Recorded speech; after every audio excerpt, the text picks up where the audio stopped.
We have that now with the New York City subway system. Daily News did a front page story which crystallized it, but it had been happening for weeks, and no one anticipated it. But you have a virus outbreak, and this conditions on the New York City subway system, for a variety of reasons, have rapidly deteriorated. When you think about what happened, you can put it together in the retrospective. The COVID outbreak happens. New York City is a place of density. Subways, buses are a place of density. MTA employees who run that system, care for that system, get sick, call in sick, as they should. They don't want to infect other people. The number of MTA employees comes down. Number of NYPD, New York Police Department, they get sick, their numbers come down. You now have fewer MTA workers, you have fewer NYPD workers on the trains and in the stations. We have now a greater need than ever to disinfect the subways, the buses, and the stations. Why? Because you're in the middle of a pandemic. This is a place of density, and you have thousands and thousands of people going through these subway stations, these turnstiles, and these buses, trains, and ADA vehicles. Because MTA workers are sick, NYPD officers are sick, you have fewer people to monitor and maintain the system. And this all happens in the midst of a public health emergency. At the same time, you have more homeless people who now are on fewer trains, and you have fewer people to outreach to the homeless people. So now you put all of this together. And then, at the same time, we need our essential workers to go to work. I said the other day, I had two great nightmares from day one. Nightmare one, you did everything you did, closed down, et cetera, and you didn't stop the rate of increase of the virus. That would have been a nightmare. Can you imagine if we did all of this and we still saw that virus going up? That would have been a real problem. Second nightmare, the essential workers say, I'm not going to work. I'm not going. The transit operators, the police, the food delivery people say, it's too dangerous. I'm not going. I'm staying home too. You don't have food, you don't have power, you don't have transportation, you don't have electric. Now you see society in a really difficult situation. So we need those essential workers to go to work. I am pushing every day to get our essential workers to go to work, even though they see a lot of their colleagues getting ill. You need those nurses, you need those doctors in very difficult circumstances. That's why I say they are the heroes of today, all the essential workers. How do our essential workers get to work? They need the public transit system. It's true in New York City, it's true all across the state. They need the buses, they need the trains, they need the subways to get to work. We need them, they need the buses, and they need the subways. And we are, as a society, me as the spokesperson for the state, I'm saying to them every day, I need you to do this. I know it's hard, but I need you to do it. Okay, we need them to do it, but what is our obligation? Our obligation is to make sure we're doing everything we can do to keep them safe, right? That's my personal obligation, and it's the collective obligation. You want them to be there to deliver the food. What's your obligation is to do everything you can do to make sure that they are safe while they're doing it. The MTA understood where we were with this global pandemic. They stepped up operations and were cleaning trains and buses every 72 hours, which is an amazing undertaking when you think about it, to clean all those buses and trains every 72 hours. But We know the virus can live for hours or even days on a surface, which means if somebody positive walks onto a train this morning, that virus can be there tomorrow and the next day. That then changes the whole focus of the problem. You want to honor the essential workers. Thank you, thank you, thank you. We'll fly airplanes. We'll have public demonstrations of gratitude. Yeah. Even better than that is what you do and how you act. And let's make sure that we're doing everything we can. Let's clean, disinfect those trucks, those buses and trains every 24 hours. Why? Because that's the way we best protect the health of our essential workers, which makes sense if you want the essential workers to continue to come to work. It makes sense if you don't want the infection rate to go up in your society. It makes sense if you don't want the essential workers to get sick. And again, it is our obligation as human beings to reciprocate and make sure we're doing everything we can. Now, to say disinfect every train every 24 hours is just a task that nobody has ever imagined before, okay? I would wager in the history of public transportation in this nation, you never had a challenge of disinfecting every train every 24 hours. Disinfect, how do you even disinfect a train? You know, we clean trains, but how do you disinfect? This is a whole new process. These are new chemicals. This is new equipment for workers. It's new methods. Just think about it. You have to disinfect every place that a hand could touch on a subway car. Every rail, every pole, every door, wherever a hand could touch, or coughing, sneezing, wherever droplets could land, right? So you have to disinfect that entire interior of the car. And then you have to disinfect the stations, the handrails, everything that people could be touching. It is a massive undertaking that we've never done before. But that is the right thing to do. That is, as we said, we've never done tracing before. We've never done disinfecting train cars before. But so what? That's what we have to do. So figure out how to do what you have to do. And this is what we have to do. And I challenged the MTA to come up with a plan. They came up with a plan. They can disinfect all trains and buses every night. It can best be done by stopping train service from 1 a.m. to 5 a.m. every night during the pandemic so they can actually perform this service. Now, remember the context that we're in this pandemic. Ridership is down 92%. 1 to 5 are these slow hours, 1 a.m. to 5 a.m. It's the lowest ridership. Estimate is about 10,000 people ride the system overall during that period of time. So the MTA will launch what they call the Essential Connector Program. They'll have buses, dollar vans, and if necessary, will provide for-hire vehicles to transport a person, the Uber, the Lyft, the Via vehicles, at no cost to the essential worker during those hours to provide transport. So people who need transportation during 1 a.m. and 5 a.m. can have it, will have it, even to the extent of a for-hire vehicle paid for by the MTA. Remember, 1 a.m. to 5 a.m., we don't have bars open, we don't have restaurants open, so you don't have a lot of traffic that you would normally have.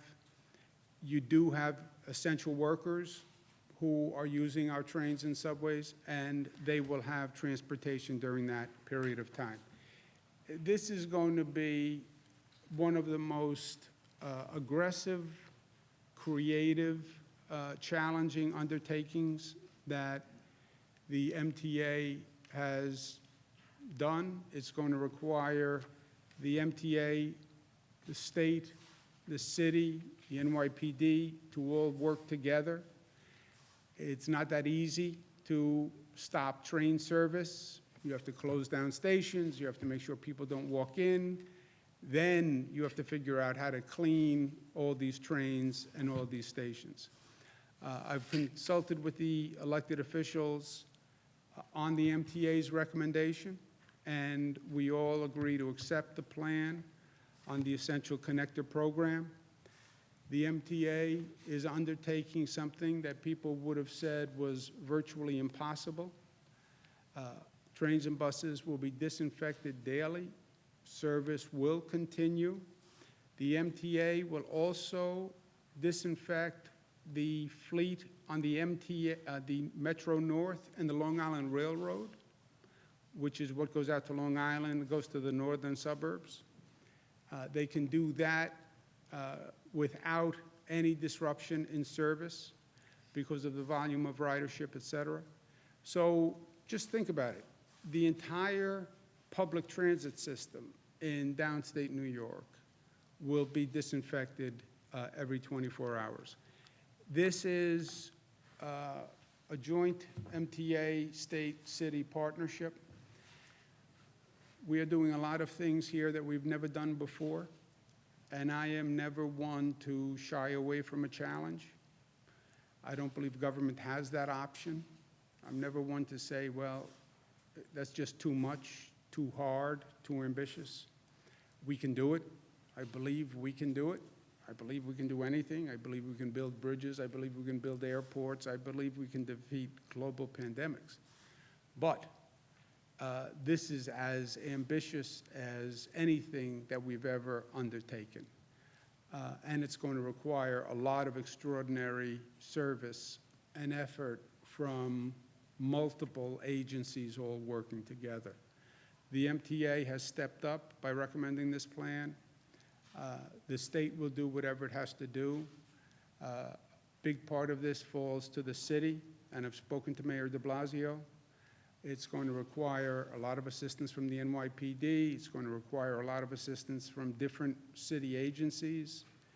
Again, close down every station, close down the trains. We've never been here before. And I guarantee another 10 things come up when we go to do this that are also unanticipated consequences. So the mayor is really stepping up to the plate here and is doing something that no mayor has ever attempted to do before.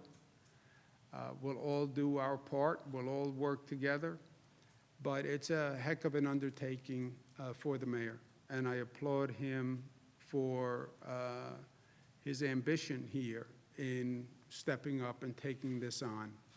You know, it's always easier to just say no.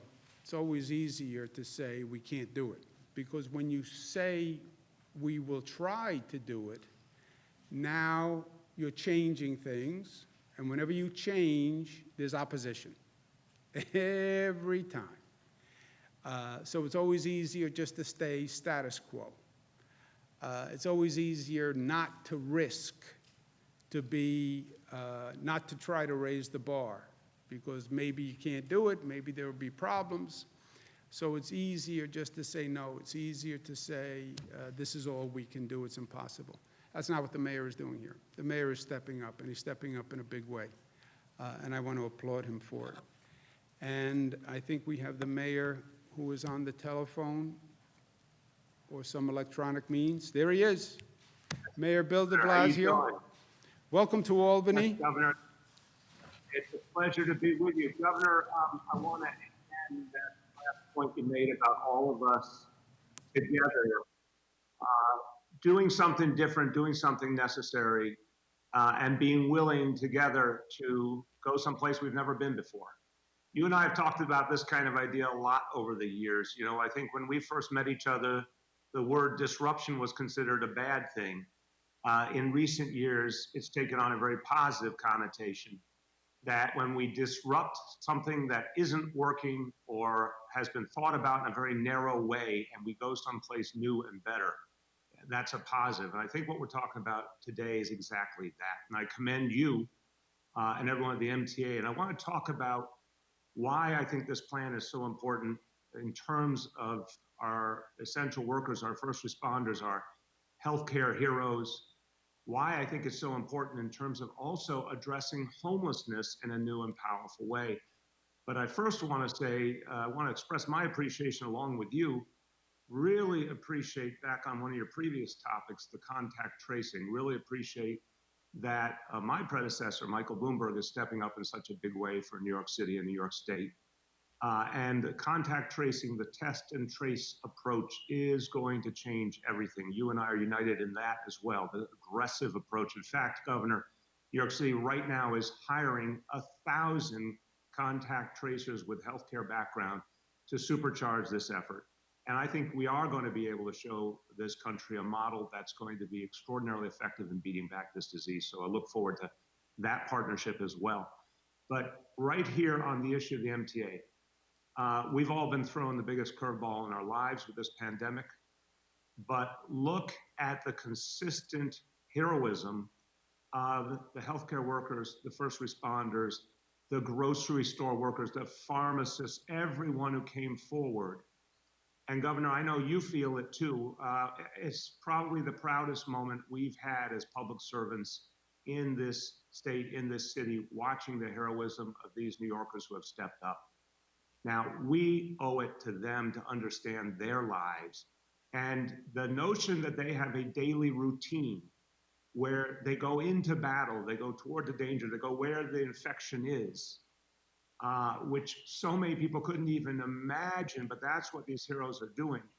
We owe it to them to support them every way possible. You and I have talked many times about the PPEs and the basic protections, but we also owe it to them to be safe on their way to work, on their way back home to their families. So I think what we're doing here in partnership is exactly the right thing to say. We're going to find a way to make our subway system cleaner than it's probably ever been in its history, honestly, and address this crisis in a whole new way. I agree with that, and I commend you for it. And yeah, it took some disruption to say we're going to do something during this pandemic we've never done before, but it makes sense when it comes to protecting our heroes.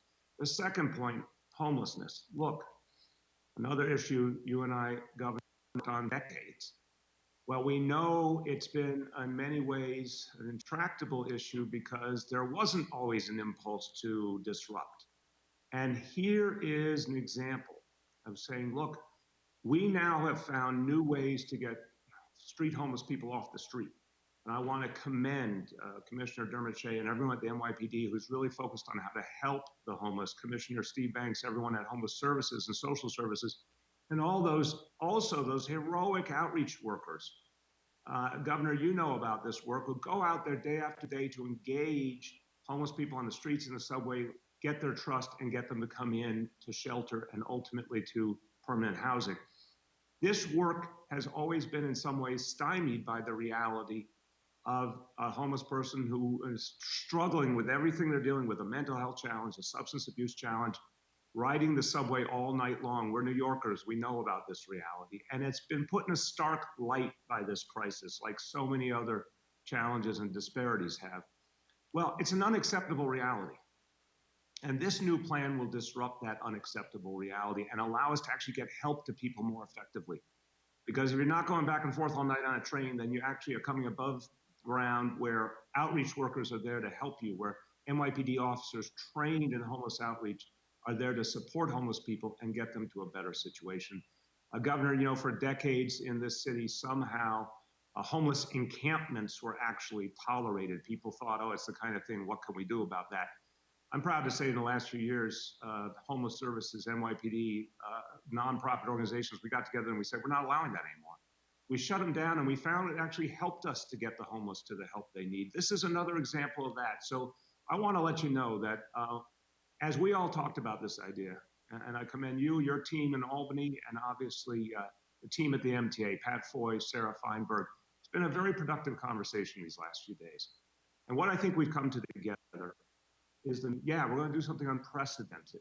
We're going to do something because of an emergency, but we're also going to do something that's going to protect people and offer a new way to get people help who never got enough. And so, Governor, thank you. I think this is a partnership. You're right. It's not going to be easy. No one said it was going to be easy, but you have my full commitment, the commitment of the city, the commitment of the NYPD, and all of our agencies. We're going to make this work together. And we're going to be able to look back and say, we did something that actually changed people's lives for the better. And as long as it takes, we're going to stand with you and get this done. Thank you. Thank you very much. Thank you very much, Mayor DeBlasio. Mayor made a lot of good points. You're right, Bill. Nobody ever said it was going to be easy, but nobody ever said it was going to be this hard either. And I think the mayor's point is very well taken. Look, we're doing things all across the board here that have never been done before.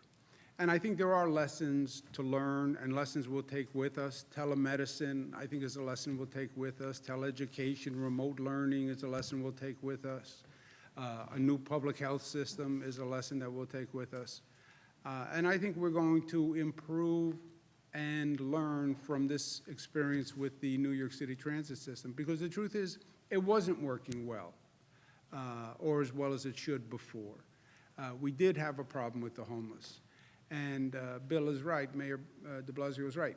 I've worked on it all my life. Outreaching to homeless people is very, very hard. And getting them to come in to a place that actually provides services is very, very hard. So this can actually energize the connections with outreach workers in the homeless population. And we've never had to disinfect trains like this or buses like this, and they will be cleaner than ever before.